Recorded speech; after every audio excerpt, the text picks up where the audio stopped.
আমরা কক্সবাজারের আমাদের পুরা শহরে আমাদের খরুলিয়া থেকে পৌরসভা পুরা শহরে শহর অঞ্চলে আমরা এই কম্বল বিতরণ করার চেষ্টা করব। যারা এই কনকনে শীতে কষ্ট পাচ্ছেন তাদের পাশে দাঁড়ানো আমাদের একমাত্র লক্ষ্য, আর কিছুই নয়। আপনাদের কষ্ট যাতে আমরা কমাতে পারি এবং আমাদের জন্য দোয়া করবেন। সম্মানিত, আপনারা জানেন আমাদের এখানে আমিরে জামাত সফর করছে 8 তারিখ। আপনাদের আমিরে জামাতের সমাবেশে তার কথা শোনার জন্য আপনাদেরকে দাওয়াত দিয়ে আজকের এই কম্বল বিতরণ অনুষ্ঠান আমি উদ্বোধন ঘোষণা করছি।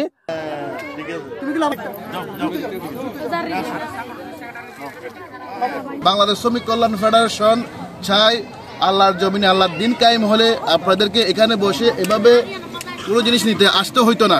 কারণ রাসূলুল্লাহর আমলে সেই ইসলামী রাষ্ট্র কায়েমের মাধ্যমে রাসূলুল্লাহ দৃষ্টান্ত স্থাপন করেছেন।